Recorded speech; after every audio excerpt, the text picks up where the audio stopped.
স্ত্রী স্বীকৃতির দাবিতে প্রেমিকের বাড়িতে দুদিন ধরে অনশন করছেন প্রেমিকা।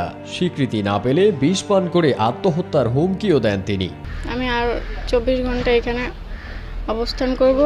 আমি 24 ঘন্টা সময় দিলাম, যদি না আসে তাহলে আমি এখানে আত্মহত্যা করব। ও অন্য জায়গায় বিয়ে ঠিক করছে, সেখানে বিয়ে করতে যাবে সেটা বলছে, সেই জন্য আমি এখানে আসছি, যাতে আমাকে সেই স্ত্রী স্বীকৃতি দেয় সেজন্য। পটুয়াখালীর গলাচিপায় বউ করার প্রলোভন দেখিয়ে অন্তরা রানীশীলের সাথে 8 বছর প্রেম করেন অনুপম ভূঁইয়া নামের এক যুবক। পরে অন্তরাকে মন্দিরে বিয়ে করলেও স্ত্রীর স্বীকৃতি দেয় না অনুপম। তোকে আমি বউ করবো, আমাকে আমার বউ হবে কিনা, সেই জন্য আমি রাজি হয়েছি। তখন চাকরি হয় না, তখন বলছে যে চাকরিটা হোক, তারপরে আমি ফ্যামিলি না মানাতে বলে নেব। তারপর চাকরি হওয়ার পর বলছে এত বছর যখন ধৈর্য ধরছো, আর দেখি একটু বাবা মারে মানাইতে পারি নাকি, যদি একান্তই না মানাইতে পারি তাহলে আমি আমি তো এখন চাকরি পেয়েছি, ওইখানে থাকবো। হঠাৎ অন্য মেয়েকে বিয়ে করার সিদ্ধান্ত নেন অনুপম। যোগাযোগ বন্ধ করে দেন অন্তরার সাথে। তাই বৃহস্পতিবার বিকেল থেকে অনুপমের বাসায় অন্তরা অনশন শুরু করলে উধাও হয়ে যান অনুপম। এখন ছেলেই তো তার বাড়ি নেন, ছেলে তো বলে নাই যে আমার বউ। অনশনকারী তরুণী বলেন, আমার মামা ভাড়া থাকতো অনুপমের বাসায়।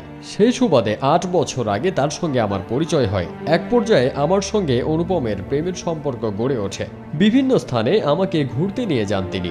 আমার সাথে ও শারীরিক মেলামেশা করছে, বিয়েও করছে, এই জন্য আমাদের বাসায়, তারপর কুয়াকাটা গেছে। অভিযুক্ত অনুপম ভূঁইয়া ওই এলাকার অ্যাডভোকেট অরুণ ভূঁইয়ার ছেলে। অনুপম উন্মুক্ত বিশ্ববিদ্যালয়ে কর্মরত আছেন।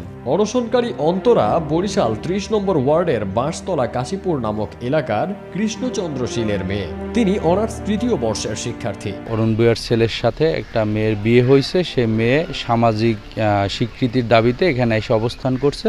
কপালে সিঁদুর, হাতে শাখা থাকা সত্ত্বেও বাড়ির বউ মানতে নারাজ অনুপমের পরিবার।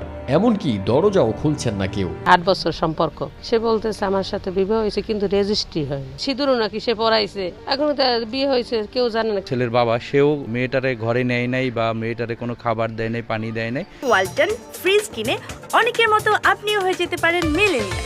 সেরা পণ্যের সেরা অফার।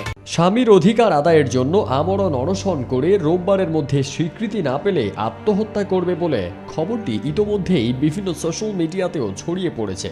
এই ঘটনায় এলাকাবাসী দিচ্ছেন নানান অভিমত। মেয়েরও একা আসা ঠিক হয় নাই, আর যদি গোপনে বিবাহ করা করছে এটাও করা ঠিক হয় না। আমরা এলাকাবাসী হিসেবে চাই যে আসলে এই মেয়েটার সামাজিক স্বীকৃতি দেওয়া হোক।